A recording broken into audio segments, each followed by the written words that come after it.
The city of Gangneung recorded its first tropical night of the year on Saturday, arriving 19 days earlier than last year due to warm sea surface temperatures and firn winds crossing the Baekdu-daegan Mountains. 지난 토요일 밤 강릉에 올해 첫 열대야가 발생했습니다. 이는 지난해보다 무려 19일 앞당겨진 기록으로 높은 해수면 온도와 태백 산맥을 넘어간 서풍이 팬 현상을 나타낸 데 따른 결과입니다. Yes. So like I said, I was in Gangneung over the weekend and it was extremely hot. And this explains it because on Saturday evening, the first tropical night, meaning when temperatures do not fall below 25 degrees Celsius. During the whole night. During the whole evening, right. Yeah. And that happened 19 days earlier than past years.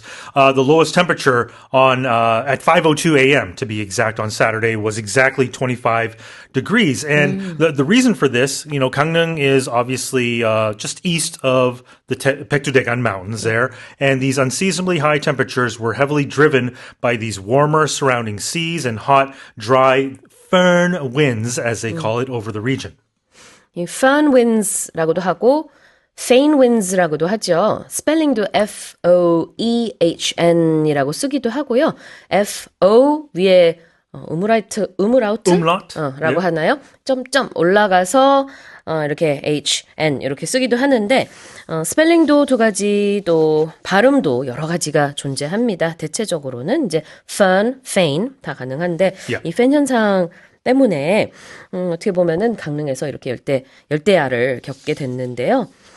As you said in the headline, this was almost 20 days earlier than last year. Yeah.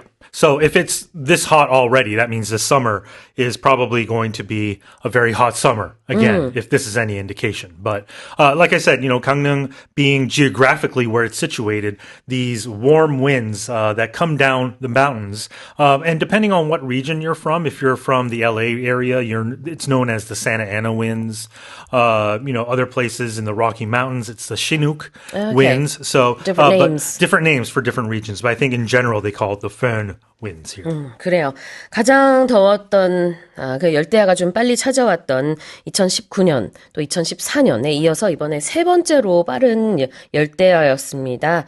그리고 작년보다는 19일이나 앞선 열대야고요. 올 여름이 얼마나 더울지 참 우려가 되는데 표현 보겠습니다. Tropical nights. Yeah, so tropical nights, again, refers to when the temperature doesn't fall below or stays above 25 degrees Celsius.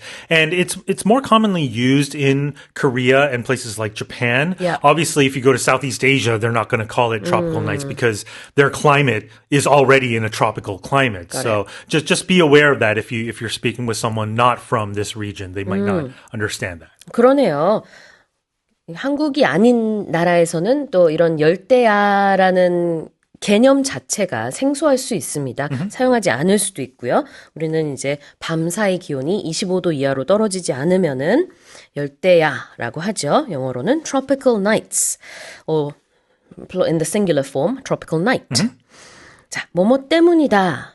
Due to. Yeah, so D-U-E. Due to means because of or it's caused by. 그렇죠. 뭐뭐 때문에 because of라고 바꿔도 돼요. 여기서는 you could just say because of warm sea surface temperatures. Yeah, absolutely. I'd say due to is more formal in written context or in news, but in conversation you would just say because of. Or just cause of. Cause of. Even shorter, yes. 다시 한번 읽어보겠습니다. The city of Gangneung recorded its first tropical night of the year on Saturday, arriving 19 days earlier than last year due to warm sea surface temperatures and firn winds crossing the Baekdu-daegan Mountains. Right, let's move on to the second headline.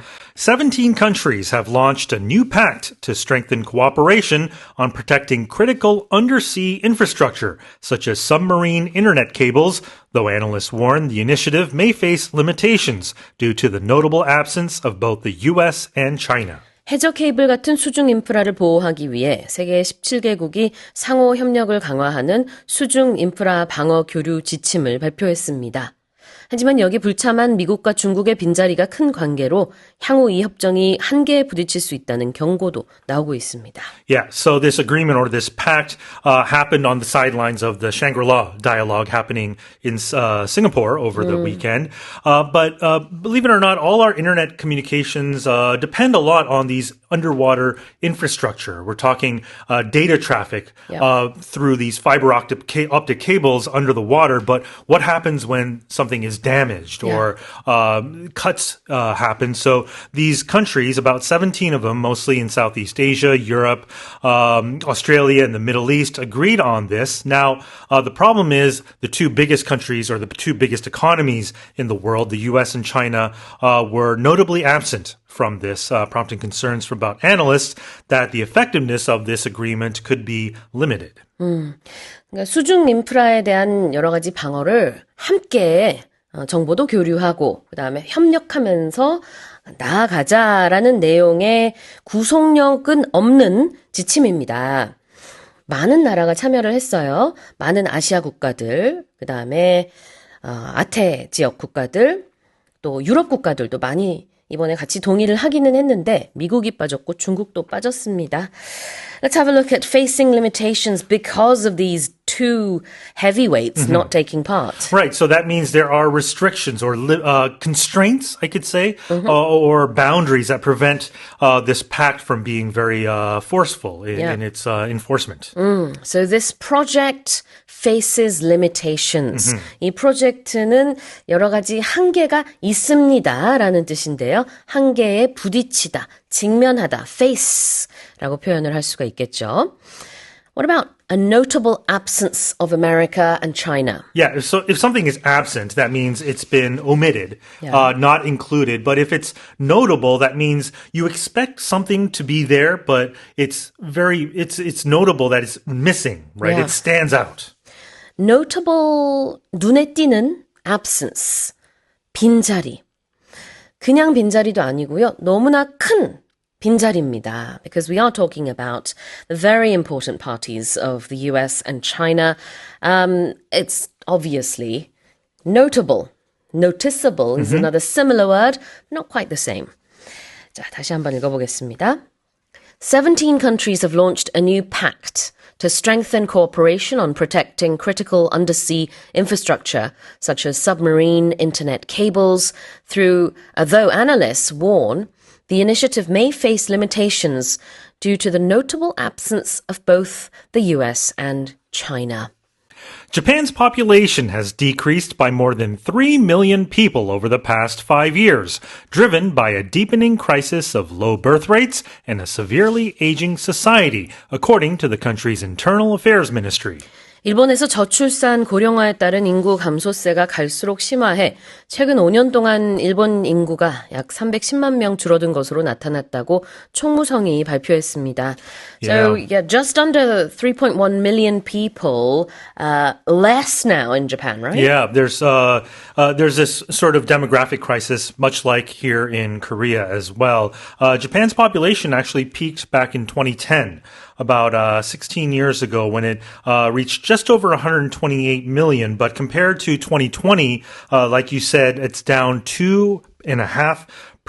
The interesting thing, though, is that the number of households has actually increased to a record high of 57 million, meaning that there are more single-person households in the country. The average household size is about 2.15 people, and it's the lowest since 1970, since the survey began. And Tokyo, the big cities, have even lower household size or smaller household sizes at 1.88 per household. Right.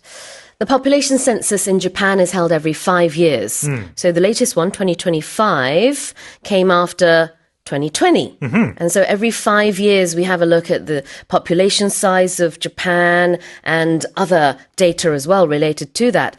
And as you said, it's gone down by more than 3 million compared to 5 years ago. Yeah. But if you compare that to 2020, as you said, when the population peaked, it's down considerably more than that. Yes. And also the speed at which the population is decreasing, that's gotten faster. Yeah, it's accelerating. Yeah. Right, which is very worrisome. 그래요. Yeah. 자, 이렇게 5년마다 인구 조사를 하는 일본입니다. 그래서 가장 최근 데이터가 이제 2025년 데이터가 바로 며칠 전에 나온 건데요. 2020년에 비해서 5년 새 한 310만 명 정도가 줄었어요. 그래서 현재는 일본의 총 인구가 외국인 포함해서 1억 2,300만 명 정도가 됩니다. 근데 이제는 이제 정점을 찍었을 때가 2020년이라고 하셨죠. 2010. Actually. 죄송해요. Yeah. 128 million. 2010년, sorry. Yes, that's right. 2010년. 그때는 1억 2,800만 명 정도였는데, 그 이후로 계속 인구가 줄기는 줄었습니다만, 이 주는 속도도 빨라지고 있어요. 자, 우리도 비슷한 고민을 하고 있기 때문에 굉장히 와닿는 얘기인데, let's have a look at this deepening crisis. What does this mean? Yeah, so this situation, you can call it a crisis. It's a very sort of situation that's not good, right? Obviously. But when you say it's deepening, that means it's getting more severe, more serious, and more difficult over time. 더 깊어지고 있다, 심화되고 있다. 주름이 좀 이렇게 더 많이 움푹 파이고 깊어지면 deepening wrinkles 할 수도 있는데요. Sometimes literally, right? 그렇죠. 자, 여기서는 위기 상황이 더 심각해지고 있다. 심화되는 위기, deepening crisis. 자, 그리고 일본의 상황이 it's a severely aging society, same as us. Yeah, right? So if it's aging, that means a large, rapidly growing proportion of the population is becoming elderly. And when you say it's severely, that means it's becoming more advanced, more accelerated. Like we said, it's becoming quicker. And, the social challenges that come with that, like labor shortages, rising healthcare costs, and the likes.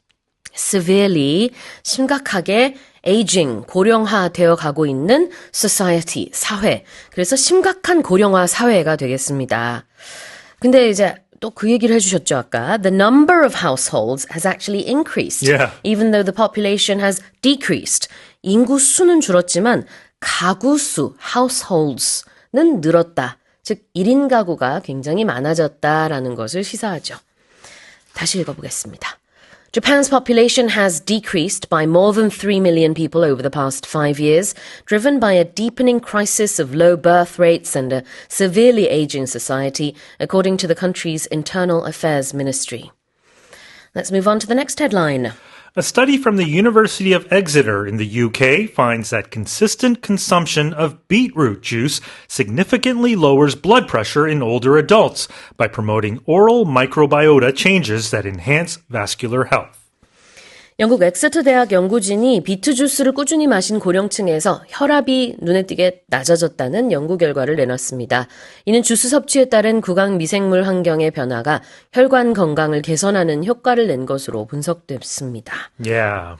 So this study showed that beetroot juice, which is very high in nitrates, what it does is it altered the oral microbial environment and blood pressure of older adults, because what they did was they asked participants to consume beetroot juice twice daily for 2 weeks, and they took part in a comparative trial by drinking a beverage with the nitrates removed. And the results show that both younger and older participants experienced changes in their oral bacterial composition, but a significant reduction in blood pressure was also observed only among older adults, which was very interesting. 그래요. 우리는 비트라고 하는데 영어로는 beetroot라고 하죠. 이 beetroot 주스를 계속 마셨더니 there was a significant or notable change, and a positive change in older adults.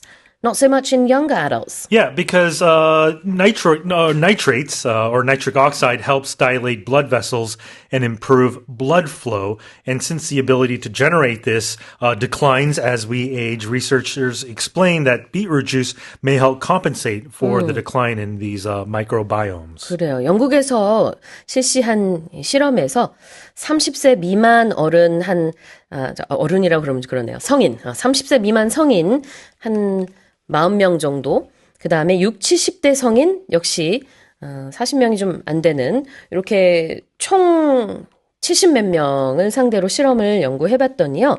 비트 주스를 마셨더니 모든 연령대에서 입속 세균 구성이 변했대요. 혈관 건강이 개선이 됐습니다. 그런데 혈압 같은 경우에는 고령층에서만 혈압 개선이 있었습니다. 혈압 감소겠죠. 자, 한번 좀 볼까요, 표현을? Let's have a look at consistent consumption of beetroot juice. Yeah. So when you consume something, you're in this case you're eating it, but Yeah. you can also be purchasing something like a good or a service or any sort of resource. And if you do that for a regular, sort of steady amount of time, it's consistent. consistent. 지속적으로 꾸준히 무언가를 하는 것을 consistent라고 하죠. consistent는 형용사인데 명사는 consistency. So when it comes to learning a language, consistency is key. You can't improve overnight. Right. You don't want these spikes or these fluctuations, much like investing. When you're investing money, they say you should invest consistently instead of just putting a lump sum of money and trying to time the market. 오케이. 자, 그런 이제 꾸준히 하는 거. 그다음에 consumption은 소비라는 의미가 있지만 여기서는 섭취예요. 그래서 consistent consumption of beetroot juice. 비트 주스를 꾸준히 마시는 것. 자, 그다음에는 그것이 이제 특히 고령층에서는 혈압을 낮추는 데 도움이 된다라는 연구 결과가 나왔는데요. This enhances vascular health. Yeah, when you enhance, you're improving something. It could be the quality of something, but it could also be the value of something, how effective something is. vascular health는 혈관 건강이고요.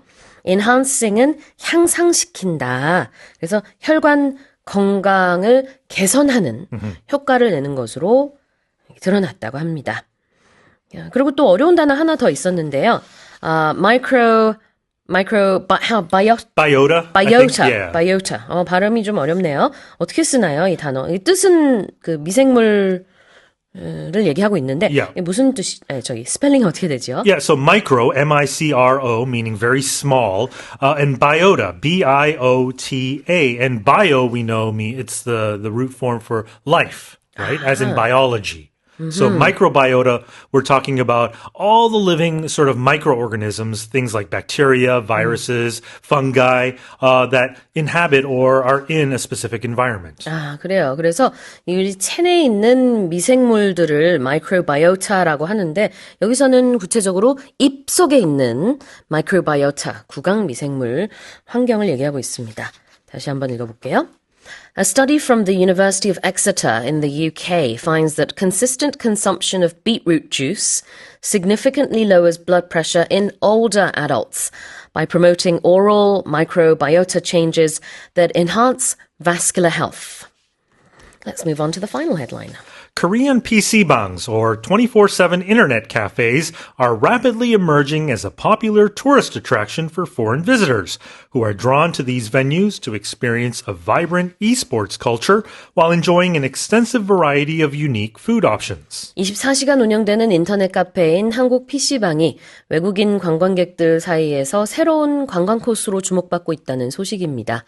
이들은 PC방에서 e스포츠 문화를 경험하는 것은 물론 다양하고 독특한 먹거리도 맛볼 수 있다는 점에 이끌리는 것으로 전해졌습니다. Yeah, we talked about how the number of foreign tourists increased during the first quarter, but they're also opening their wallets because it showed, according to the Korea Tourism Organization, foreign tourist spending in the first quarter reached over nearly 4.2 trillion won, and that's up 24% compared to last year.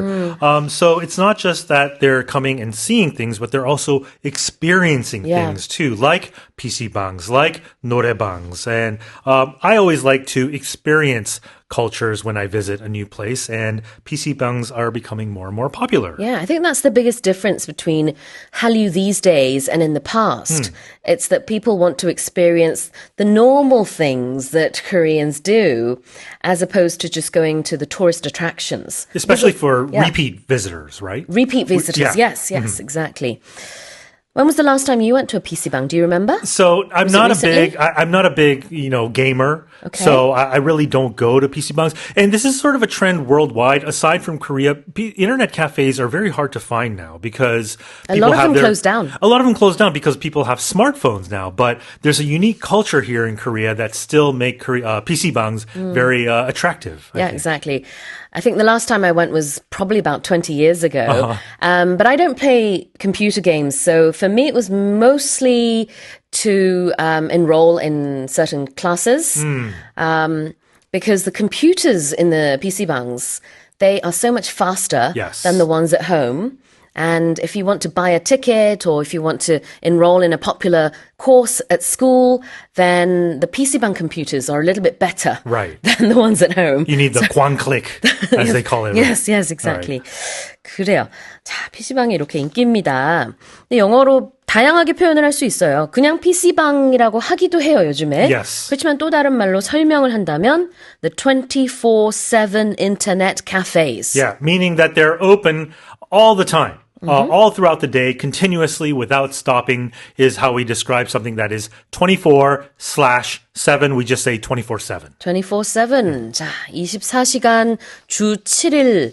그러니까 늘, 항상이라는 뜻인데요. 영어로는 24, 그 다음에 /7 이렇게 쓰고 발음할 때는 24/7 이렇게 발음을 합니다. Or you can go one step further and just say 24/7, 365, right? Oh, yes. Or go, Although, that's longer. Yeah, 24/7 already means that, but to reinforce if you want to. You could do that. Yes, absolutely.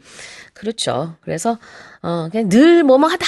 라는 거를 강조하기 위해서 또 더 강조하기 위해서는 365일까지도 뭐 덧붙여도 돼요. 좀 redundant 하지만 우리가 강조하는 것들은 다 redundant한 걸 붙이는 거죠. 자, 그 다음에 vibrant. Yeah, vibrant. V-I-B-R-A-N-T, meaning full of energy, life, or just activity, right?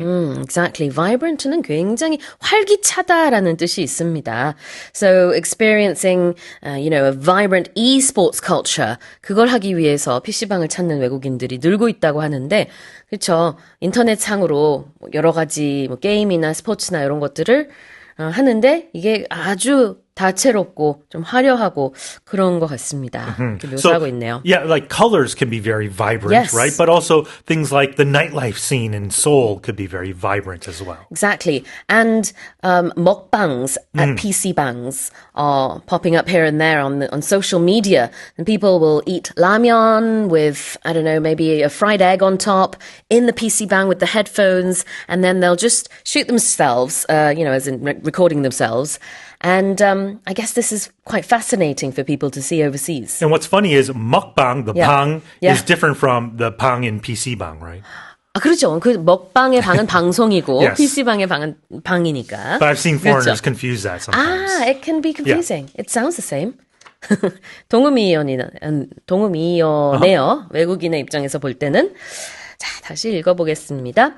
Korean PC bangs or 24/7 internet cafes are rapidly emerging as a popular tourist attraction for foreign visitors who are drawn to these venues to experience a vibrant esports culture while enjoying an extensive variety of unique food options. Right, well, that's it for the stories this morning. Korea's air transport output fell in April by the sharpest pace in 52 months, as higher fuel surcharges driven by the Middle East conflict weighed on demand for air travel, according to the Ministry of Data and Statistics. 네, 첫 번째 헤드라인입니다. 중동 전쟁으로 인한 유류 할증료 인상이 항공여행 수요에 부담을 주면서 우리나라 4월 항공운송업 생산이 52개월 만에 가장 큰 폭으로 하락한 것으로 나타났습니다. All right. Well, fuel surcharges, of course, can act as a bit of a burden a big burden, in fact, to travellers. Tell us more. Well, and that's exactly what it's done. We've seen the Air Transport Production Index falling 13.5% month on month back in April. And one of the main reasons is passenger transport output. That plunged 14%. And it is all to do with the surcharges. We're looking at some of them. On a one-way international surcharge on Korean Air went up to 303,000 won, which is a lot of money per passenger. Yeah. The interesting thing, though, passengers may be down, but cargo transport is up. That output was up by 3.4%. So airlines are seeing what they can do. Some of them are, they're selling off assets in some cases. In some cases, they're putting people on leave. They're cost-cutting where they can to make, hopefully flights affordable for those who need to fly. So when you say cargo is up, or cargo using these flights, we're talking about deliveries. Exactly. 그게 뭐 해외로 보내는 택배물이 될 수도 있고 받는 게 될 수도 있고요. Yes, imports and exports and Okay. deliveries of all sorts. Okay. All sorts of deliveries and exports and imports as well. 자, 그런 것들은 늘고 있지만 이제 우리 사람이 여객기를 타는 경우는 좀 많이 줄었습니다. 아무래도 그럴 수 있겠죠.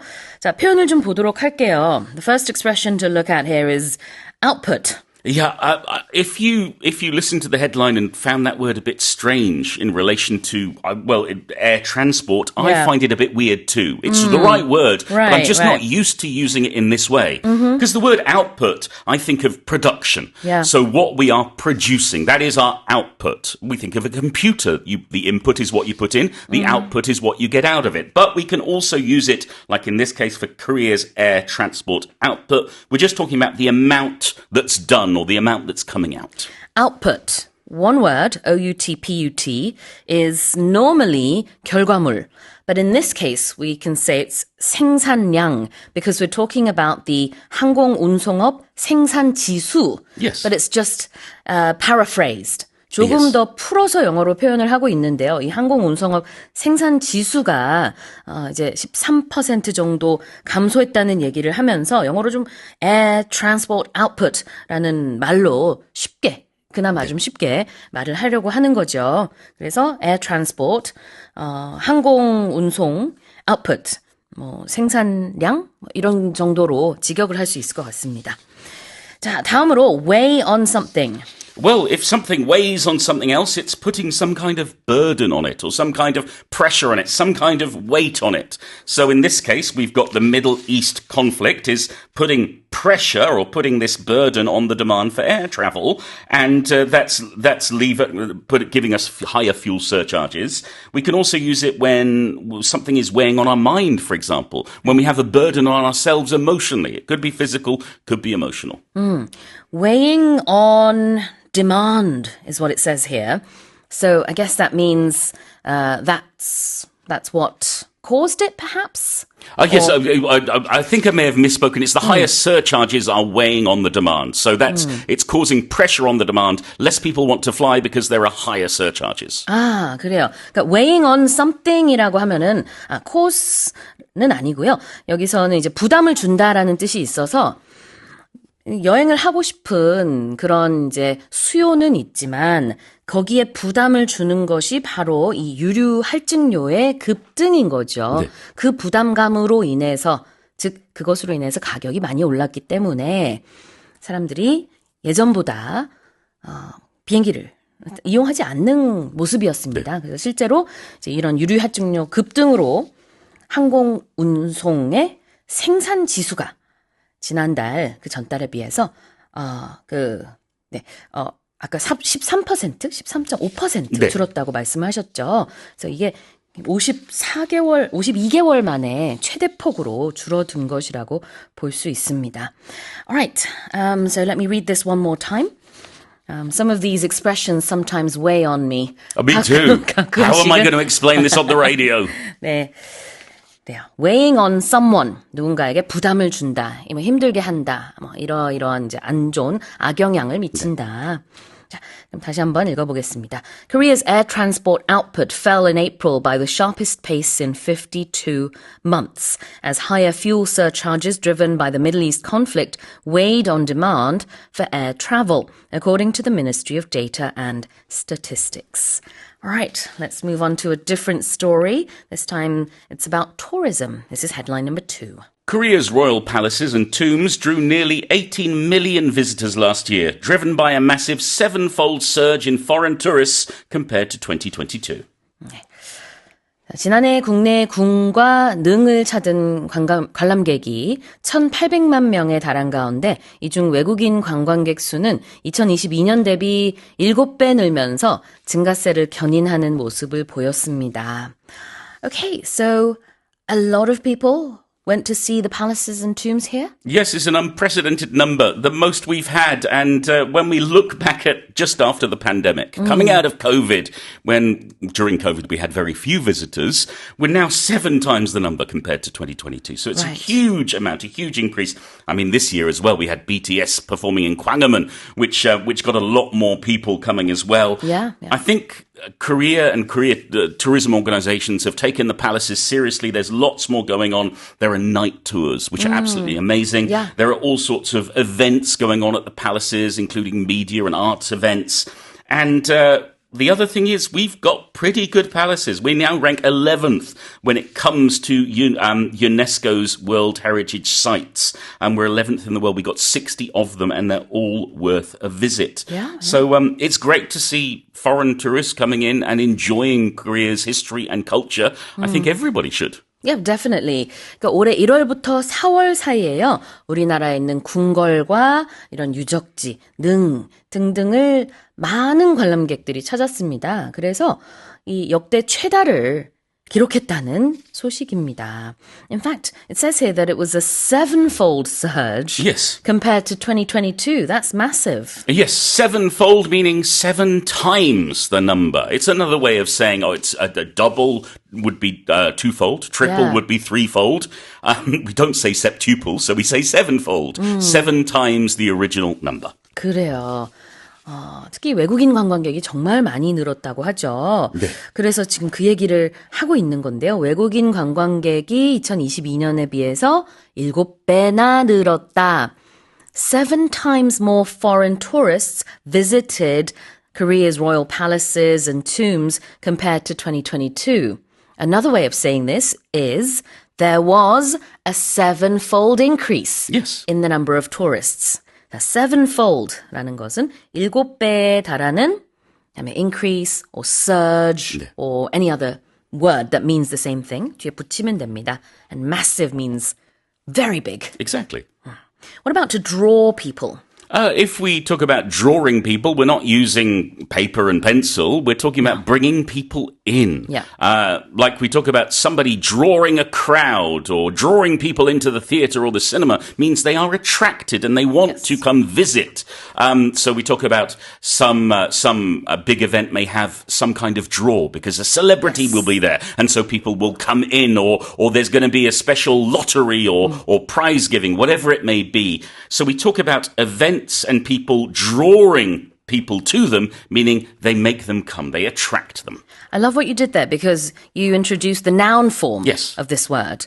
Even though in the article it's used as a verb to draw people, 많은 사람들을 이제 끌어모으다, 이끌다, 오게 하다. 그러니까 어떤 매력이 있기 때문에 사람들을 이렇게 오게 한다는 게 draw라는 동사인데요. 명사로도 써요. 조금 전에 선생님이 쓰셨죠. Something can be a draw. Yes. 그럼 그게 바로 그 매력이에요. So your draw for our listeners is, of course, your wonderful explanations, but also your sense of humor, Yeah. your spontaneity, and your jokes. I hope they're a big draw. They Yeah. may not be for some. 그 선생님의 draw, 매력이라고 저는 생각합니다. 네, 네. So a lot of people are drawn to you Yeah. because of your sense of humor. Yeah, and it doesn't have to be in the case of something like a big event. If that example, you're drawn to someone because of Yeah. that can be on an individual basis. Why am I friends with this person? Yes. I'm drawn to them because of their kindness, because of their Yep. intelligence, because of their sense of humor. Well, I found over the years, children are just naturally drawn to Paul Matthews. Well, because I'm a big kid. So you have that draw, you know, I you're do. able to connect with people, especially young children. But, Yes. you know, it doesn't really matter about the age, but... Teenagers hate to be. No, that's not true. No. All right. 자, 다시 한번 읽어보겠습니다. Korea's royal palaces and tombs drew nearly 18 million visitors last year, driven by a massive 7-fold surge in foreign tourists compared to 2022. NASA has confirmed that a meteor crashing toward Earth at more than 120,000 kilometers per hour exploded over the northeastern US, setting off booms that echoed over the region with a blast equivalent to 300 tons of TNT. 미국 항공우주국 나사는 시속 12만 킬로미터 이상의 속도로 지구로 향하던 유성 하나가 미국 북동부 상공에 진입하면서 약 300톤의 TNT가 폭발하는 에너지를 방출했고 그 여파로 해당 지역에 큰 폭발음과 진동이 발생했다고 밝혔습니다. TNT, Yes. of course, is a massive explosive, but here we're talking about the equivalent Yeah. of 300 tons of TNT. Of dynamite, my goodness, yes. Wow. The people in northeastern Massachusetts and southeastern New Hampshire probably had a bit of a shock when this massive sonic boom shook their houses, echoed around the area. I mean, fortunately, it turned into a fireball and it disintegrated when it was still 64 kilometers up in the atmosphere. Yeah. And, well, they've verified that it's not space debris, it's not an old satellite, it was, in fact, a meteor. And this is the problem with living in space, Sue. These things happen. Things fall to Earth sometimes. Luckily, though, it may have been very, very loud, but it wasn't very, very dangerous. You know, no injuries, no problems apart from perhaps being scared out of your wits because of these loud noises. 네, 미국 이제 동부 쪽에서 엄청난 굉음이 들렸다라는 그런 목격담이라고 할까요? 경험담들이 나왔는데, 이제 유성이 우리 지구를 향해서 오다가 상공에 있으면서 폭발했습니다. 근데 그 소리가요, 마치 정말 다이너마이트 TNT 한 300톤 정도의 버금가는 뭐 그런 정도의 소리가 났다고 해요. 그런 정도의 어떤 포스였겠죠. 와. 자, 그러면 일단은 유성, 영어로는 meteor라고 하고요. Yes, which is, you know, these balls of rock that fly through space and occasionally do hit us. 그렇죠. 별똥별이라고도 하는데 this was a very big one, of course. 6월 1일 새벽에 있었던 일입니다. 자, 그다음에는요, 이제 echoing 한번 볼까요? Echoing 한번 볼 거예요. 그 단어를 설명해 주시면 좋겠어요. 좋겠어요. 선생님이 지금 echo 효과를 내고 계시네요. 계시네요. Yes. Echo is when you hear the reverberations, the repeated sound as it bounces off other things. So, for example, if you've ever been to the top of a mountain, you can shout your name and hear it echo through the valley. Or if you go into a cave or some kind of large underground space, you can do that. You'll hear it echo. The sound will reverberate, and you'll hear the same sound again and again and again as it moves around. Exactly. 자, echoing. You can hear echoes when you go inside a cave, for example, and at the top of a mountain. Do you hear there's it? a valley. Sometimes with these valley formations, okay. the sound will bounce off the sides of the valley. Because in Korea, people say you should yell "Yahoo!" at the top of a mountain, and then you'll hear that voice Exactly, back. yes. Okay, I've never done that before, but You've not? No. Let's go to the mountain after the show. I don't like going up mountains. Anyway, echoing이라는 게 원래는 메아리 퍼지다라는 뜻이 있죠. 그런데 여기서는 울려 퍼지다라고 보면 되겠어요. 왜냐하면 엄청난 쿵 하는 폭발음이 좀 울려 퍼진 모습입니다. And what about a blast equivalent to 300 tons of TNT? Yes, so a blast is an explosion, and if it's equivalent to something, in this case, this dynamite, this TNT, it means it's the same as or equal to. So we use this a lot when we're comparing things, and we're saying that they're very similar or they are, in fact, the same. 그렇죠. 이런 정도 수준이다라는 것을 설명하기 위해서 it's equivalent to something이라고 얘기를 하는데요. A blast, 폭발, equivalent to 300 tons of TNT. 근데 여기서 말하는 것은 폭발 자체도 되지만 그 폭발음에 대한 또 설명이기도 합니다. 그래서 폭발음, 굉음이 난 이유가 이 폭발이 마치 3,000톤의 그 TNT에 맞먹는 정도의 폭발이었기 때문에 그런 소리가 났다는 얘기입니다. 자, 이렇게 상공에서 유성이 폭발했다는 소식, 인명피해는 보고된 바가 없습니다. 자, 다시 한번 읽어볼게요. NASA has confirmed that a meteor crashing towards Earth at more than 120,000 kilometers per hour exploded over the northeastern US, setting off booms that echoed over the region with a blast equivalent to 300 tons of TNT. Right, let's move on to the next headline. A WHO-led study warns that rising temperatures and human encroachment could push billions of people into high-risk zones as deadly snake species migrate into densely populated areas by 2050 and 2090. This is a snake-related headline. 최근 세계보건기구 WHO가 주도한 연구에서 기온 상승과 인간의 서식지 침범 때문에 오는 2025년과 2090년에는 위험한 독사종들이 인구 밀집 지역으로 이동하게 되고 그 결과 수십억 명의 사람들이 독사와 마주치는 위험에 노출될 가능성이 제기됐습니다. So you could get bit by a poisonous snake. And Yes.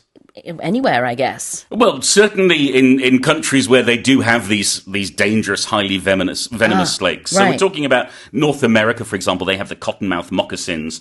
In Asia, in some countries, we have the kraits. In Europe, we've got the vipers. In Africa, there's the black mambas.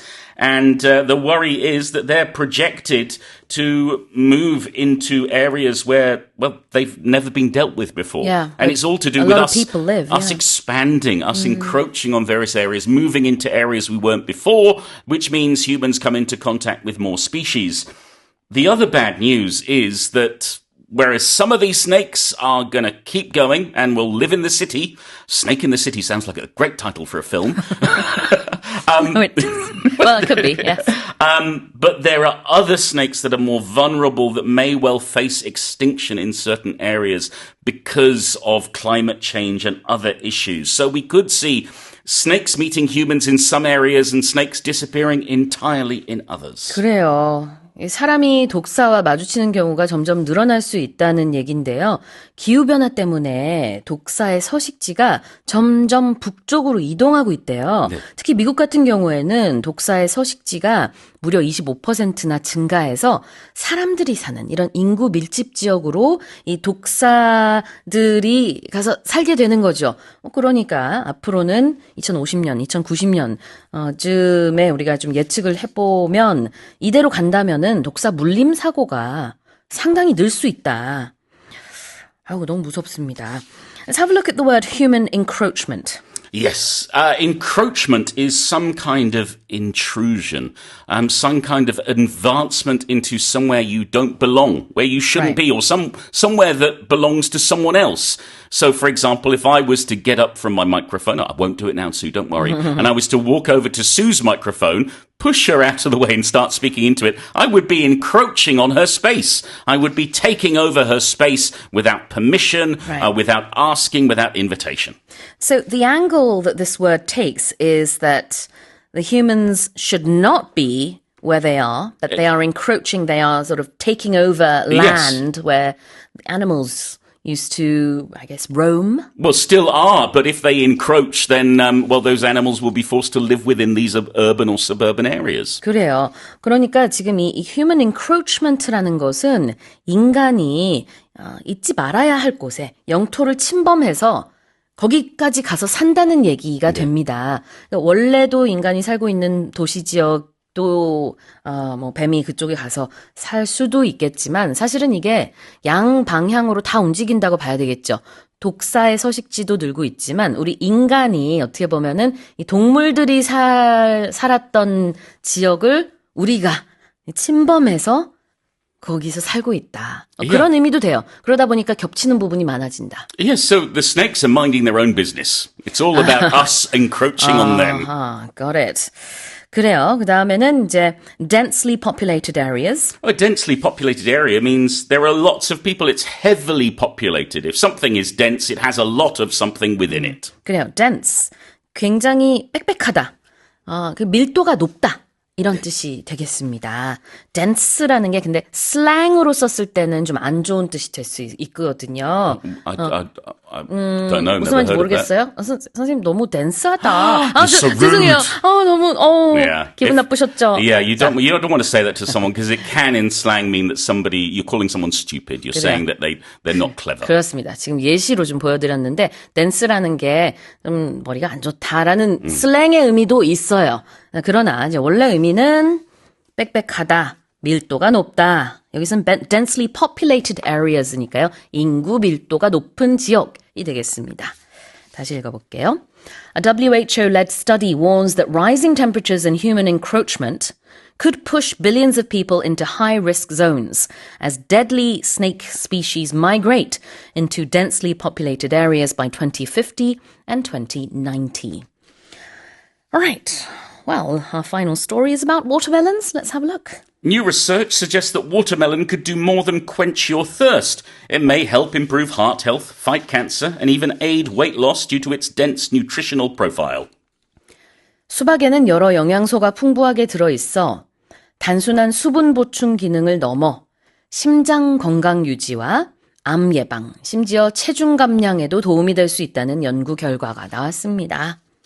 It's good news for all of us because I think almost everybody loves watermelon. Yes. Very few people don't, but if you do, it's really good news because it's really good for you. It's got like if you look at a standard cup of diced watermelon, it's got 46 calories, just 9 grams of sugar, it's 91% water, and it makes for a really good snack. It's much better than a sugary drink or having a chocolate bar. Have yourself a cup of watermelon or a plate of watermelon. And it's also packed with lycopene. And lycopene is really good for protecting your cells. It's got more than other fruit and vegetables. So it's really good news. It's also for men. It's very good at blocking the development of prostate cancer, which is something all men as they get old should be worried about. But watermelon is going to help protect you. It helps relax your blood vessels. It helps improve your blood flow. It helps lower your blood pressure and your cholesterol levels. Yeah. Quite frankly, we all need to be eating more watermelon. Well, there are many ways of eating watermelon, and you mentioned diced watermelon earlier on. 수박을 먹는 방법 중에 이렇게 세모난 모양으로 잡아서 먹을 수도 있고요. 그 다음에 diced라는 거는요, 이게 작은 네모난 모양으로 잘게 썰어서 먹는 걸 얘기하죠. Yes, so instead of sliced, it's diced. 아, 맞아요. 그래서 그냥 이렇게 단면으로 잘라서 이렇게 그런 지금 앞서 말한 삼각형 모양으로 들어서 먹는 거는 sliced watermelon이고요. 네. 그 다음에 이렇게 네모나게 만들어가지고 큐브처럼 해서 먹는 거. 이거는 diced watermelon입니다. Though it could be cubed watermelon as well. We can use both terms. 그렇게도 표현할 수 있고요. 좋습니다. 그럼 어떻게 먹든지 간에 수박이 여러 가지 면에서 우리 몸에 굉장히 좋다는 얘기인데 특히 혈관 관리에 굉장히 좋다. 심장 쪽으로 굉장히 유익한 그런 어떤 이제 결과를 가져온다. 새로운 연구 결과에서 밝혀진 바입니다. 염증 완화에도 도움이 될 수 있다고 하고요. 라이코펜 같은 굉장히 유익한 요소들이 들어있기 때문에 심혈관 건강에 도움이 된다. 심혈관 하면 보통 우리가 cardiovascular라는 단어를 많이 쓰는데 그냥 쉽게는 여기서 말한 것처럼 heart health 해도 되죠. Let's have a look at quenching your thirst. That's the first thing that comes to mind when I think of watermelon. Yes, and the word quench itself is pretty much like the meaning. Quench. If something quenches your thirst, it gives you all the liquid that you needed. It makes your thirst go away. So if we quench thirst or quench desires, we are satisfied. Oh, do you say quench desires as well? You can do, yes. I see, right. Yeah. quench하고 thirst는 둘이 짝꿍처럼 많이 붙어 다니는 단어예요. 갈증을 해소하다. 그래서 watermelon is great for quenching your thirst. Yes. 갈증 해소에 너무 좋죠. Because it is, I don't know what the exact percentage is, but mostly water, I think. It's 91% water.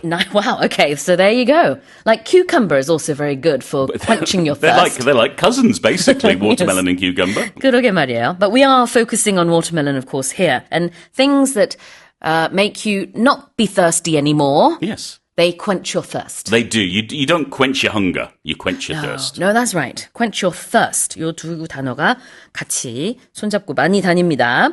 So what about dense nutritional profile? We had densely populated in the last did, headline. yes. And here, dense means, again, there's a lot of something. And what is there a lot of? Nutrition. It's got a lot of nutritional value. When we talk about something's profile, when we talk about a food's profile, a food's nutritional profile, that's the details of what's in it. Yeah. What goodness it has in it. 그래요. dense라는 단어가 또 나왔는데 여기서는 이제 밀도가 높다 그러면은 좀 어색하고요. 풍부하다. 네. 이런 정도로 해석을 하는 게 좋겠죠. nutritional profile. 영양 성분이 풍부하다. 네. 자, 다시 읽어보겠습니다. New research suggests that watermelon could do more than quench your thirst. It may help improve heart health, fight cancer, and even aid weight loss due to its dense nutritional profile. All right, well, that's it for the headlines this morning with Paul Matthews. Korea's exports reached a record high of $87.75 billion in May, marking 12 consecutive months of growth and the third straight month exceeding $80 billion. 한국의 5월 수출액이 877억 5천만 달러를 기록하며 해당 월 기준 역대 1위 성적을 달성했습니다. 이는 12개월 연속 수출 증가세를 이어간 동시에 3개월 연속 800억 달러를 넘어선 실적입니다. All right, loads of highs here. Tell us more. Yeah. So the amount, $87.75 billion, that was for the month of May. That's up 53.2% from a year earlier and marks the first time monthly exports have exceeded $80 billion for 3 consecutive months. And the surge was, of course, driven by semiconductor exports, which soared 169.4% to a record $37.16 billion US dollars, supported by strong global demand for memory chips and AI-related technology. Exports also rose sharply to major markets, including China, the US, and ASEAN countries, while shipments to the Middle East declined due to, of course, ongoing logistics disruptions linked to regional conflict. Imports increased 20.8% to $60.8 billion US dollars, resulting in a monthly trade surplus of $26.95 billion US dollars. And the nation's cumulative trade surplus for the first 5 months of the year reached over 100 million US dollar or billion, excuse me, 100 billion US dollars, surpassing the previous record for a full year. Wow. So we're looking at 수출, exports, and 무역수지 흑자, trade surplus. 모두 사상 최대를 기록했는데요. 5월 기준입니다. 근데 이게 무엇에 의해서, 무엇이 주도적으로 이것을 끌고 갔느냐. 바로 semiconductors, 반도체 호조에 힘입어서 이렇게 됐습니다. 자, 표현을 좀 볼까요?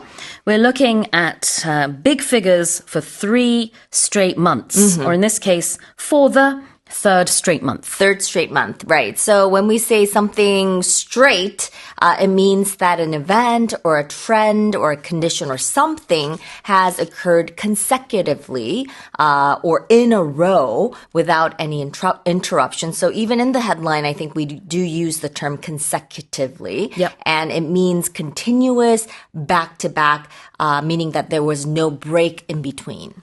consecutive, 이어서, 연달아서 계속 이런 뜻이 있죠. Third straight month도 3개월 연속이라는 뜻인데요. 월 수출이 이렇게 3개월 연속 800억 달러를 돌파했습니다.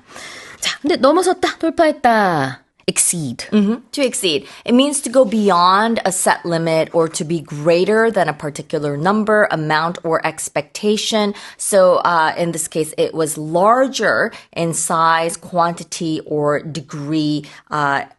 There was, like a limit or a barrier that we were expecting, but it went over that number. Exactly. Like expectations. Yes. 기대치를 넘어섰을 때도요. Exceed expectations. 그러니까 어떤 기준이 있어요. 그런데 그것을 넘었을 때 쓰는 표현입니다. 자, 여기서는 800억 달러라는 요 기준 선을 넘었기 때문에 exceeding $80 billion. 다시 읽어볼게요.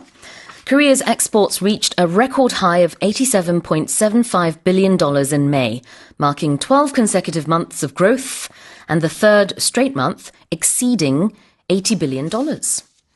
Let's move on to something else that's hit a high, but it's not quite as positive. Let's have a look at headline number 2.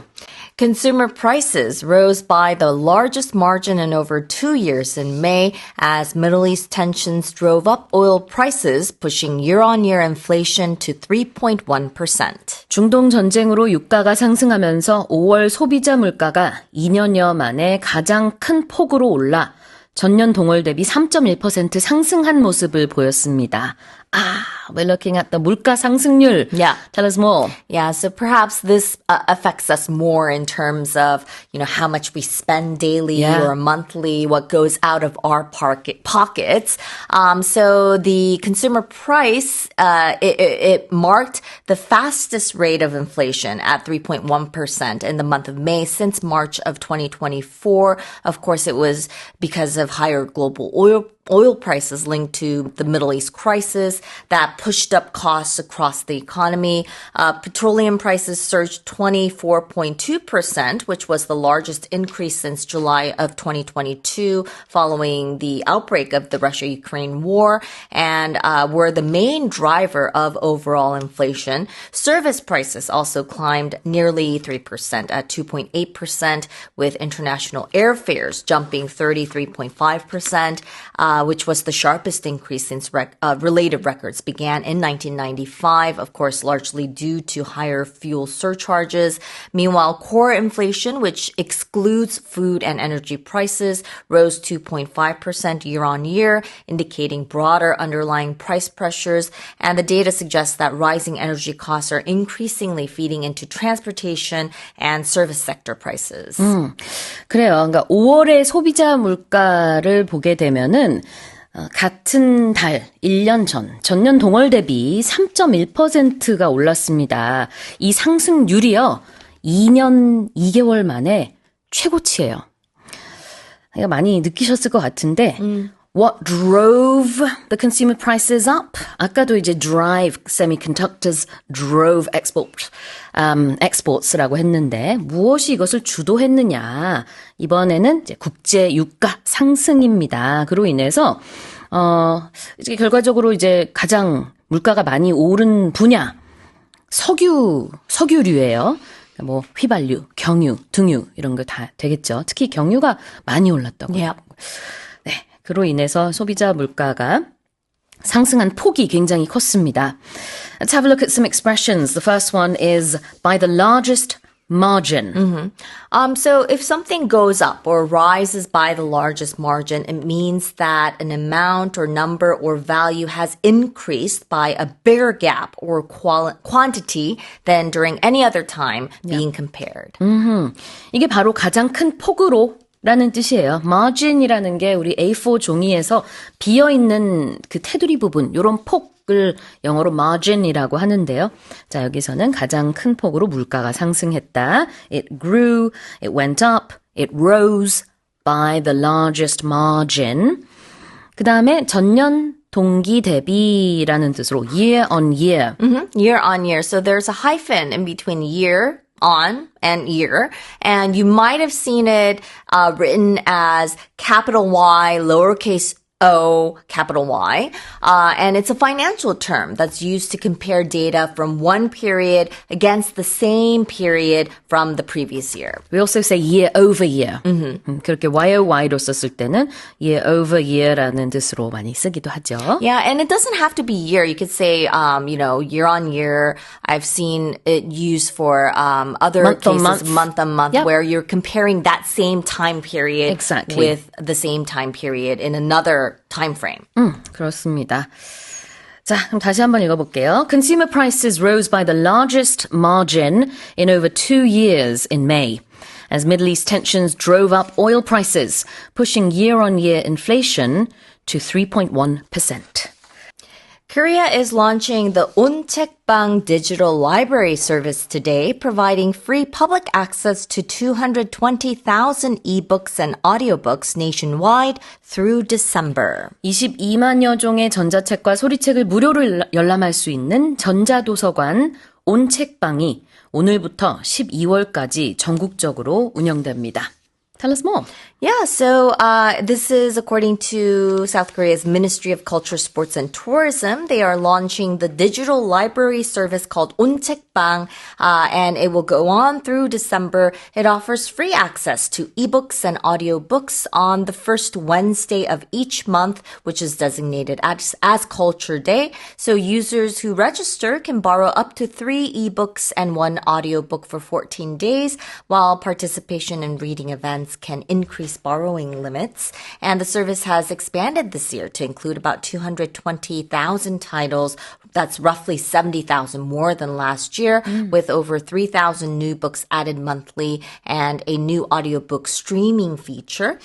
So this was first launched in 2025, and it has attracted around 67,000 users and recorded 130,000 loans, with readers praising its nationwide accessibility and lack of wait lists for popular titles. And the ministry also plans to offer curated reading recommendations and special literary programs aimed at encouraging digital reading and boosting readership across the country. 네, 작년에도 이제 비슷한 프로그램을 운영해서 큰 인기였는데요. 자, 바로 오늘 조금 전 8시부터 또다시 이렇게 온책방 전자도서관이 문을 열었습니다. 무료로 여러분 책 빌리실 수 있거든요. Yep.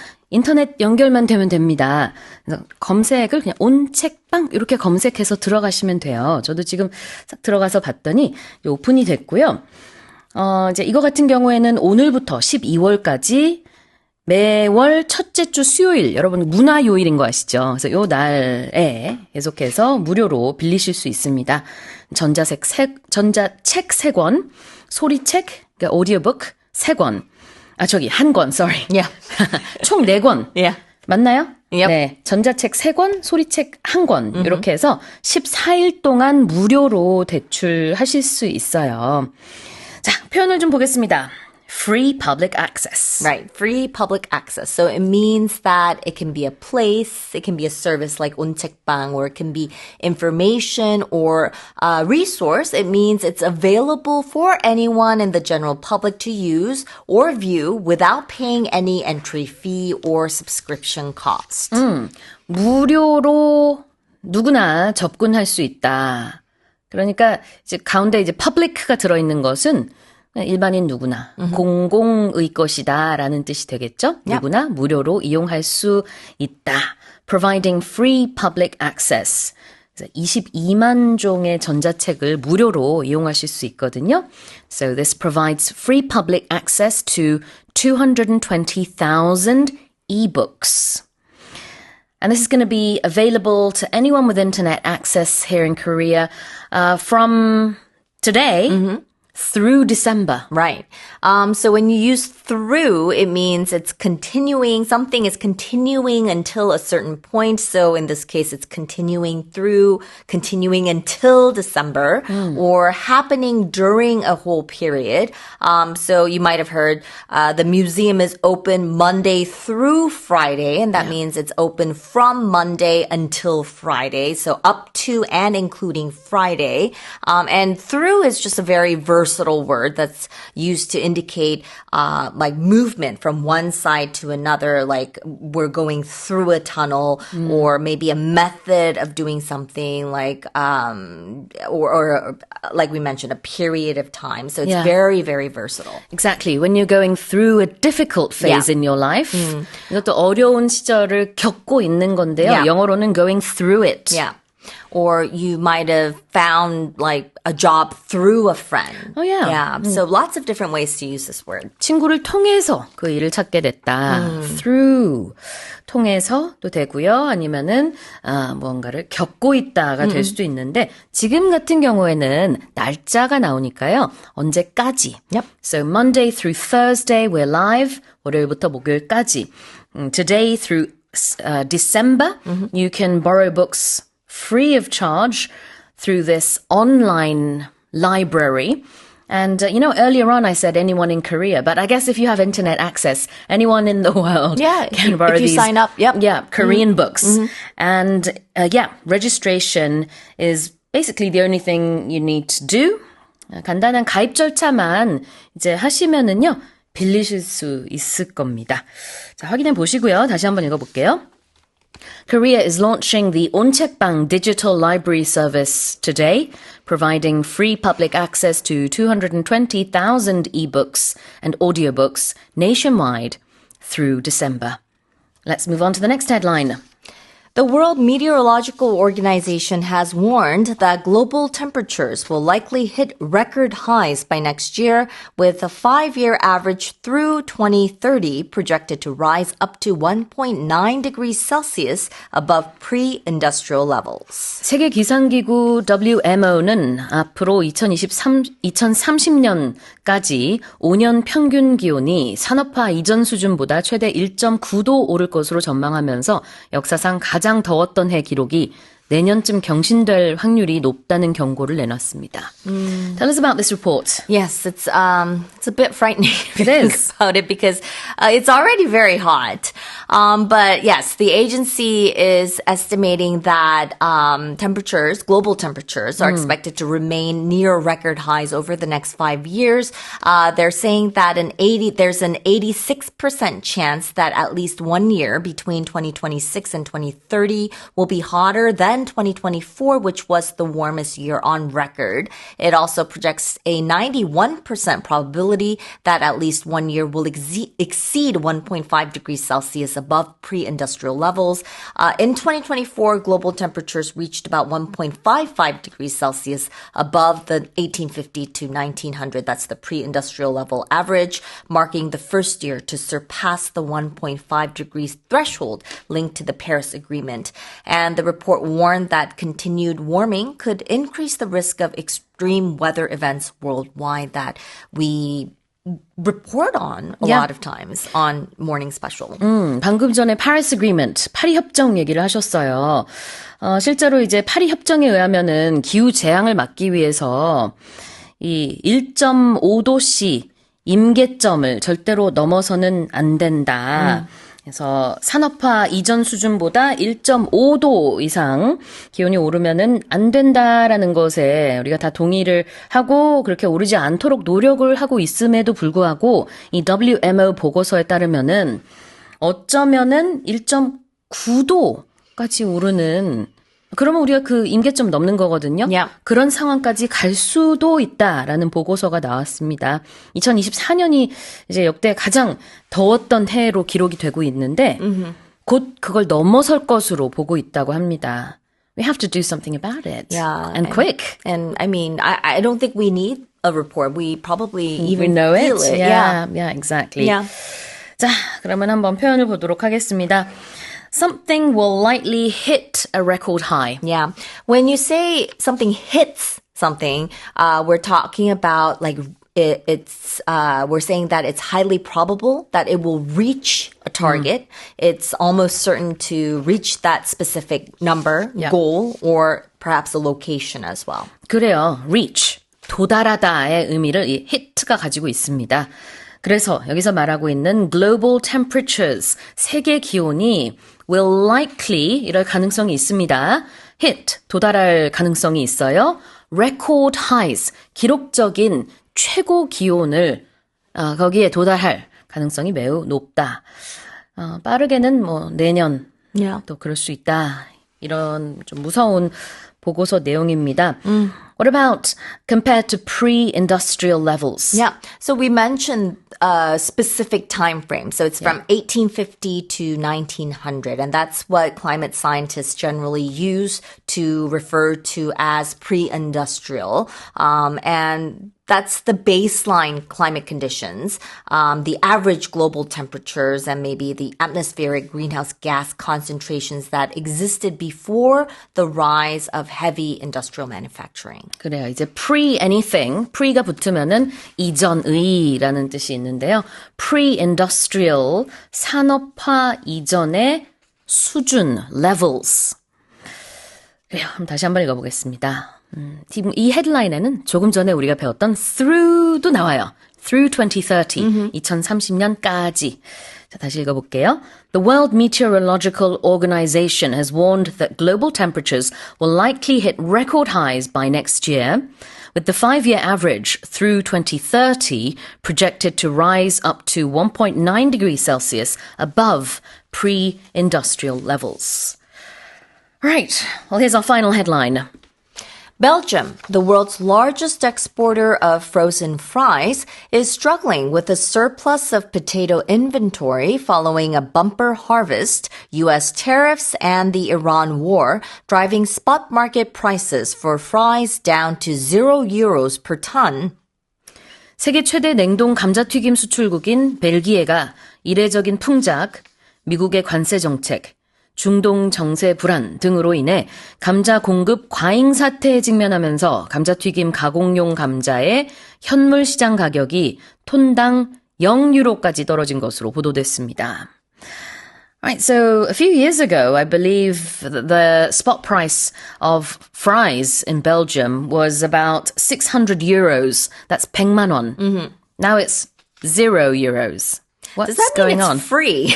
That means there's too much. They're basically having to just give it away. Yeah. Or throw it away. Yeah, so basically they're saying that it's been a huge surplus year. It's a bumper crop across Europe, and they've created an estimated 5 million tons of surplus processing potatoes, and that's driven spot prices in Belgium down to zero, forcing some farmers to just discard unsold stock. And the oversupply has been compounded by weaker exports, with shipments to key markets such as the U.S. and Saudi Arabia declining amid trade barriers and disruptions linked to the Middle East conflict. And rising energy costs have also increased refrigeration and transportation expenses for frozen potato products, and that has added on to the troubles as well. And industry experts are saying that changing consumer preferences and the growing use of appetite-suppressing drugs are further slowing global demand for French fries worldwide. Yeah, definitely. 지금 감자가 너무 많이 남아 돌아서요. 감자 홍수라는 말까지 나오고 있습니다. 그래서 일단은 여러 가지 요인이 있는데 하나는 유럽의 풍작으로 인해서 감자가 일단은 굉장히 많이 나오기도 했고, 그런데 미국의 관세, 또 중동의 지금 불안 사태 등으로 인해서 수출을 많이 못하고 있어요, 감자를. 그 다음에 또, 개인적으로는 이제 벨기에 시민들, 전 세계 시민들이 요즘에 이제 건강 많이 생각하다 보니까 이제 수요도 좀 줄어들었고. It's carbs. 공급량은 엄청난데 이러다 보니까 이제 감자를 버리거나 무료로 진짜 배포하거나 이럴 수밖에 없는 상황이라서 농가 입장에서는 엄청난 손실입니다. Yeah, it's a huge loss. But I think this story fits in perfectly with their 무모한 문장. 오늘 그냥 뭐였죠? 버리긴 아깝잖아요. 그렇죠. 맞아요. 그러네요. 감자 그냥 버리기 너무 아까워. Yeah. 근데 이제 너무 안 팔리면 상하니까 어쩔 수 없이. You have to find ways to make use of it. 그래요. 자, 표현을 좀 보겠습니다. One of the reasons that potato prices have dropped so much is because there was a bumper harvest. Right, bumper harvest. So this usually refers to an unusually large, abundant, or successful crop yield during a single growing season. 그래요. bumper harvest라는 건요. 풍작이라는 뜻입니다. And this is driving prices down. Yeah. When you drive something down, we talked about drive earlier, and it means to push, right? So when you're driving something down, that's similar as well. It means to force like a price, a value, or amount, or a rate to decrease, usually through deliberate actions or market pressures. drive라는 동사가 최소 지금 오늘 헤드라인에서 한 3번은 나온 것 같아요. 이끌고 가다, 주도하다. 자, 여기서는요. 가격을 내려가게 하다. 역시 마찬가지 느낌입니다. 운전수가 driving 하는 것이 driving 하니까 차가 움직이죠. 그런 것처럼 we're looking at US tariffs, a bumper harvest, the Iran war. All of these things are driving potato prices down. 그냥 potato prices는 아니고요. 이제 spot market prices라는 것은 현물 시장 가격이라는 뜻이 있습니다. 이건 그냥 외우면 될 것 같고, and we're looking at frozen fries, of course. Yeah, spot price. It's the current real-time market price. 그렇습니다. 자, 그러면은 다시 한번 읽어볼게요. Belgium, the world's largest exporter of frozen fries, is struggling with a surplus of potato inventory following a bumper harvest, US tariffs, and the Iran war, driving spot market prices for fries down to €0 per ton. All right, well, that's it for the headlines this morning with Karen Choi. The cabinet has approved a revised labor law allowing workers to use paid annual leave in hourly increments with non-compliant employers facing penalties. 정부는 연차 유급 휴가를 시간 단위로 나눠서 사용할 수 있도록 하고 이를 지키지 않는 고용주에 불이익을 주는 내용의 근로기준법 개정안을 국무회의에서 심의 의결했습니다. Tell us more. Yeah, so this is basically saying you can take your leave or the amount of work that you've massed up in hourly increments. Currently, workers must stay for a mandatory 30-minute break after 4 hours of work, even if their shift is finished. But now, employees working a 4-hour shift can now leave immediately upon completion without being forced to take a mandatory break, provided that they request it. So as I understand it, that's actually a separate one from the one in the headline, because in the headline it does talk about the annual leave, and currently, to take an annual leave, you have to take it, the minimum, what's the word for it? Increment? I guess, is a day. Yeah. The minimum, I guess, not increment, but 단위. I can't think of the word all of a sudden. Anyway, so currently, to take an annual leave, 연차, it has to be per day. So 1 day, 2 days, unit. Thank you, 작가님. The basic unit right now is on a daily basis, day by day. However, we're guessing maybe next year or so, we don't know the exact time, but this law, as we said just now, has been approved.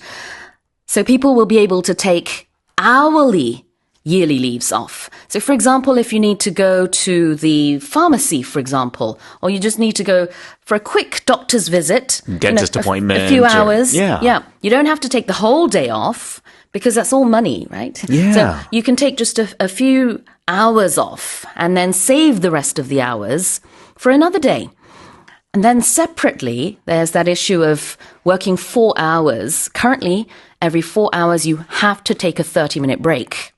But in the future, once again, thanks to this newly approved law, you can just go home after 4 hours. And this is for people who only work sort of part-time. Part-time, yeah. 4 hours, yeah. You don't need to take that mandatory 30-minute break, which means you're there for 4 hours and 30 minutes.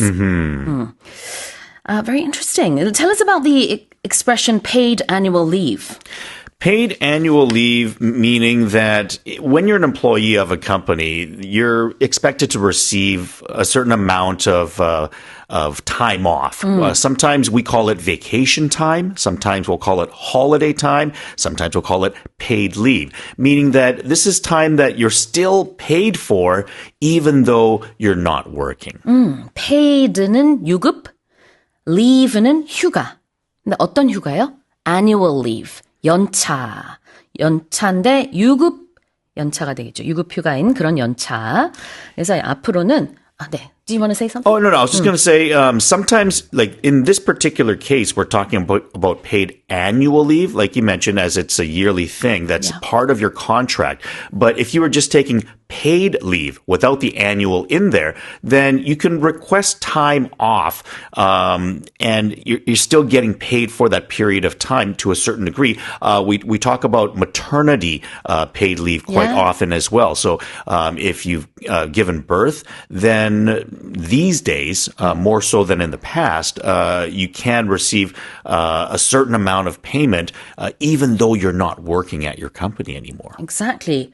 유급 휴가는 다 paid leave인 거죠. 근데 지금 같은 경우는 연차 유급 휴가를 얘기하니까 paid annual leave. 그래서 네.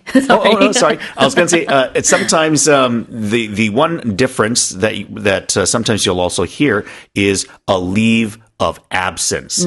And in a leave of absence, you're given permission to not have to go into work, but for a leave of absence, typically you are not paid. Yeah. In school as well. Yes. If you're not able to go to school, you should tell the teacher why. You can't just not go. And in that case, you would say, you got a leave of absence? Yes.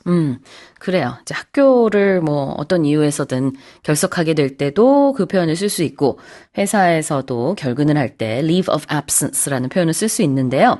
자, 연차 유급 휴가를 이제 앞으로는 시간 단위로 쪼개서 쓸 수 있게 된다라는 그런 내용의 개정안이 이번에 심의 의결됐다라는 뜻이 되겠습니다.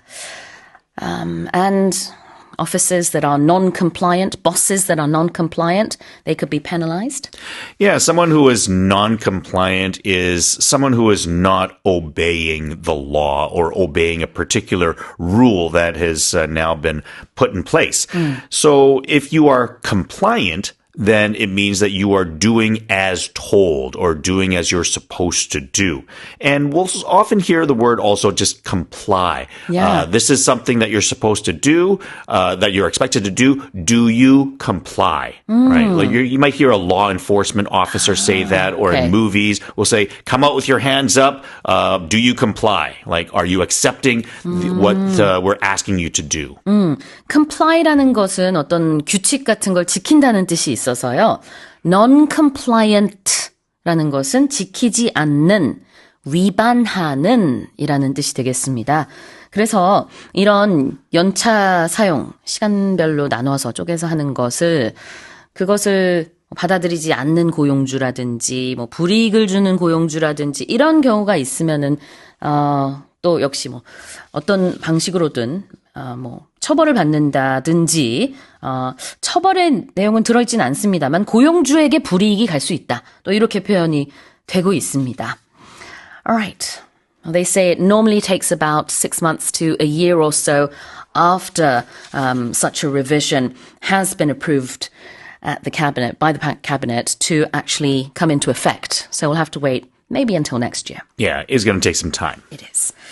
자, 다시 한번 읽어보겠습니다. The cabinet has approved a revised labor law allowing workers to use paid annual leave in hourly increments, with non-compliant employers facing penalties.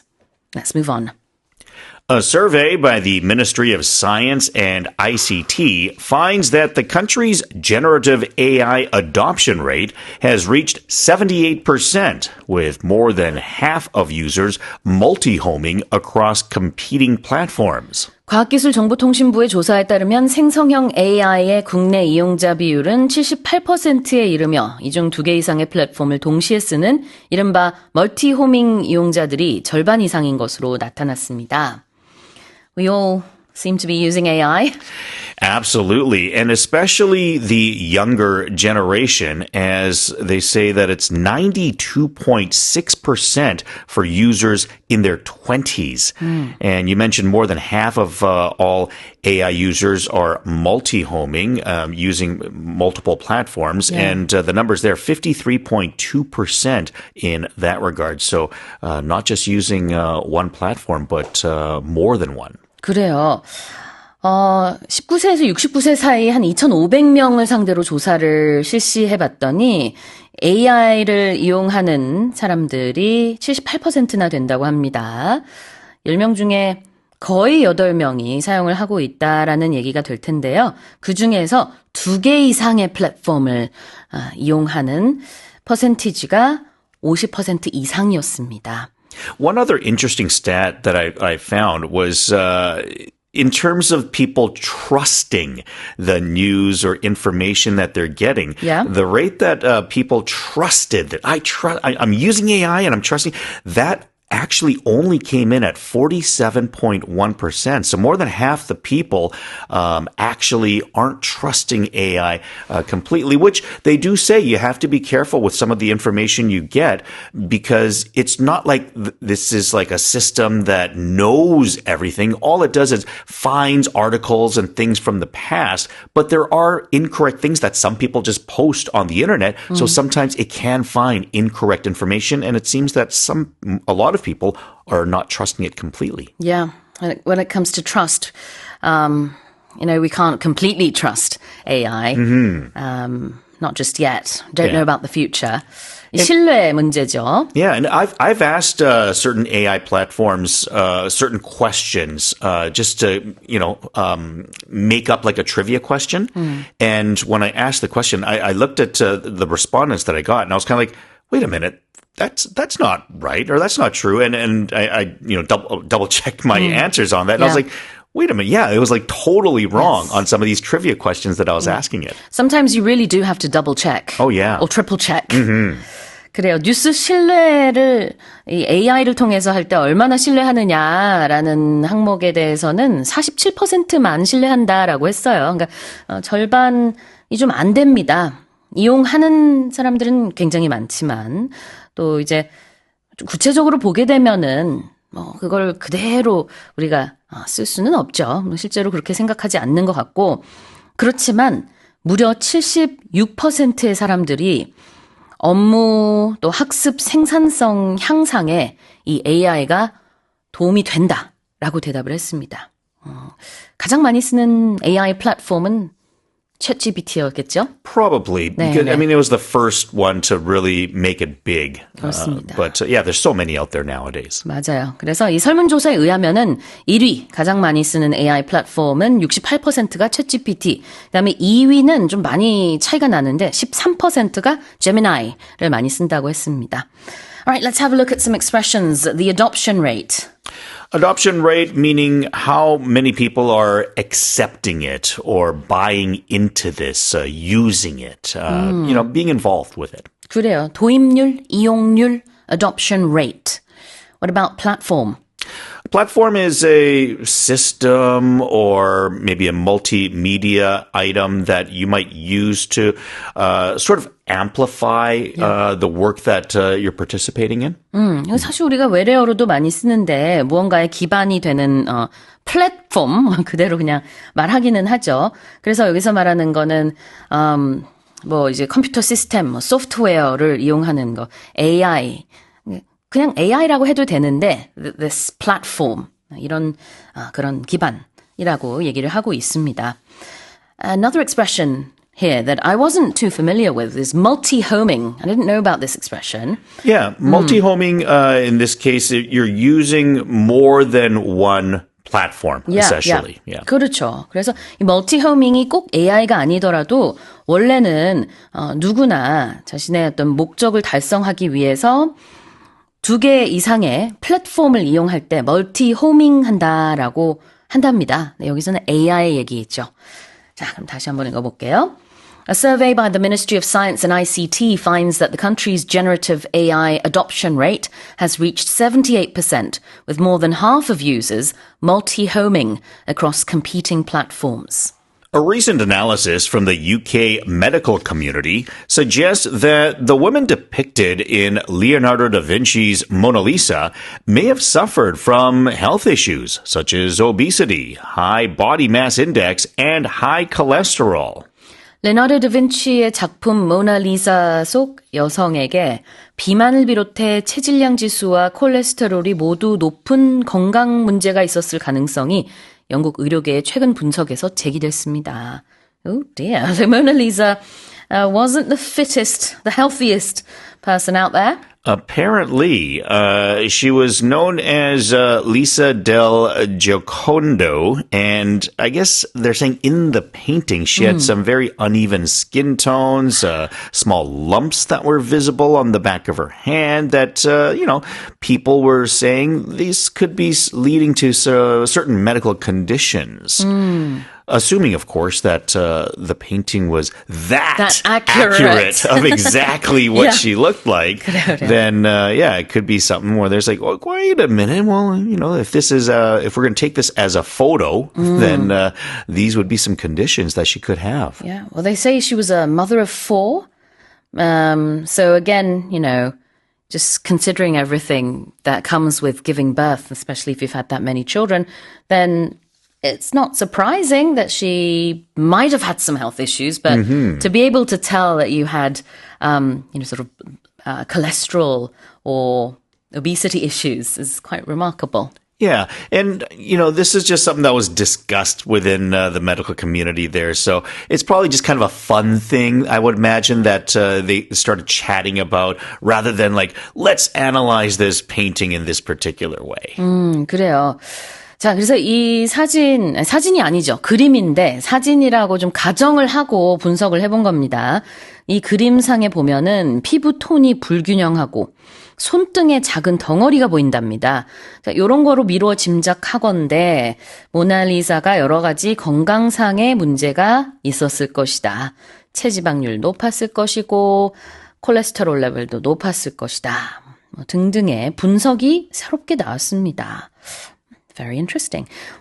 This is according to who? The medical community? Yes. And of course, the medical community is just a group of people that all work in the medical field. So it could be doctors, but it could also be perhaps nurses or other people involved in some way, shape, or form with the medical community. So it's just a group of people that talk and write about medical issues. 네, 의학계에 따르면 이렇다라는 얘기고요.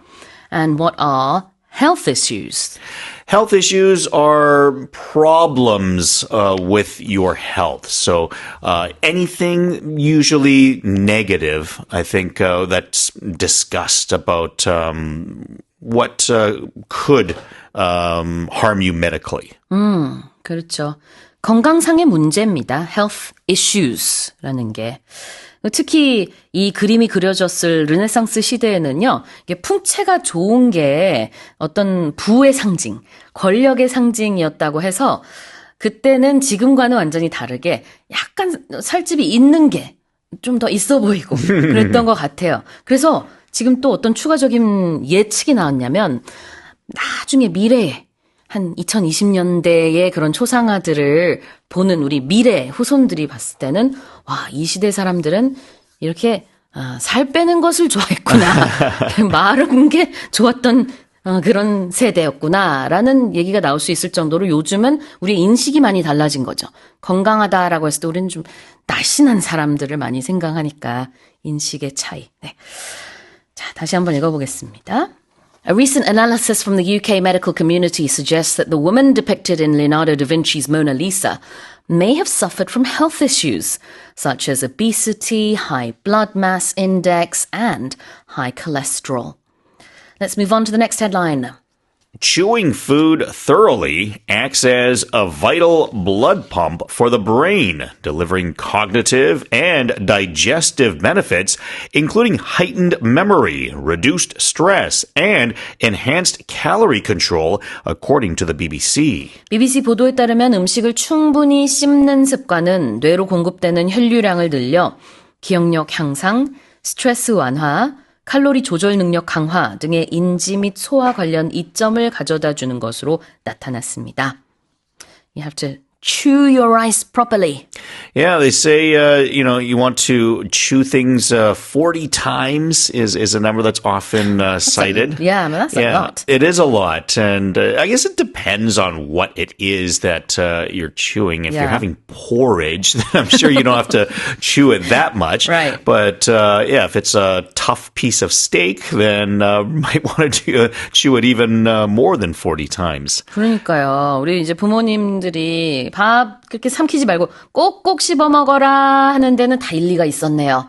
이렇게 꼭꼭 천천히 씹어서 먹으면 기억력 향상에도 도움이 되고 혈류 증가, 집중력 향상, 스트레스 완화 된답니다. Yeah, and they say the big reason is when you're chewing, not only are you using muscles, but your brain understands that you're in the motion of chewing. Therefore, you naturally release saliva into your mouth to be able to break down the foods, and that is a good thing within your body. So it helps metabolically in terms of digesting the food better and stuff like that. So the thing that I wondered when I saw that, I was like, wait a minute, then I wonder how effective it would be to just chew gum. So if you're chewing gum, then does that help with your body as well in these other ways?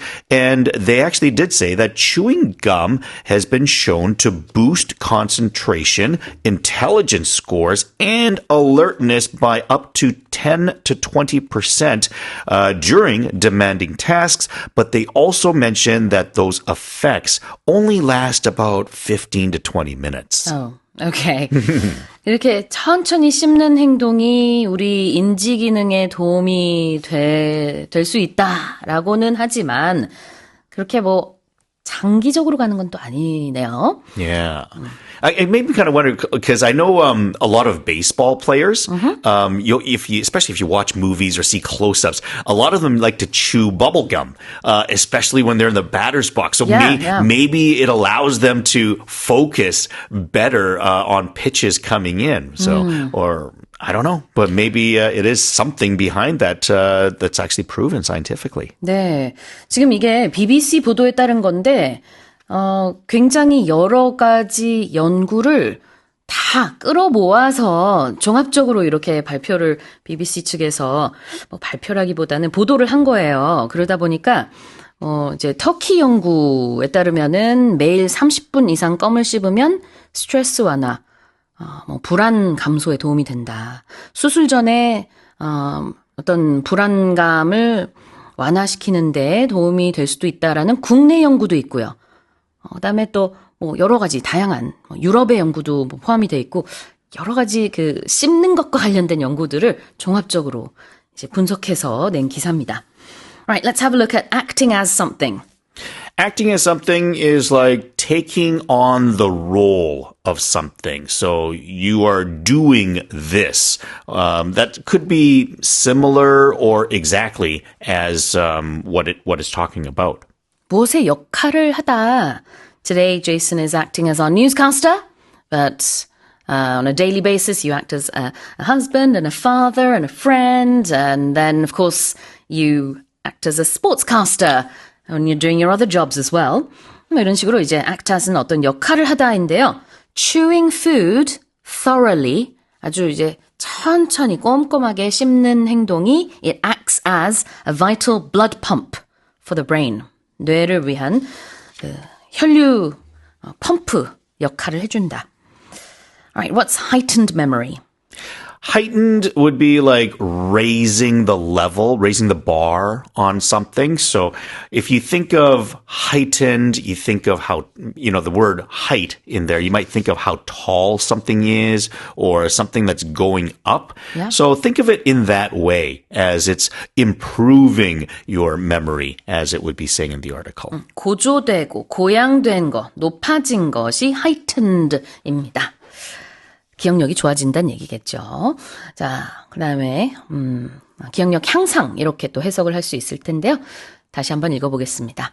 Chewing food thoroughly acts as a vital blood pump for the brain, delivering cognitive and digestive benefits, including heightened memory, reduced stress, and enhanced calorie control, according to the BBC. Here's our final headline.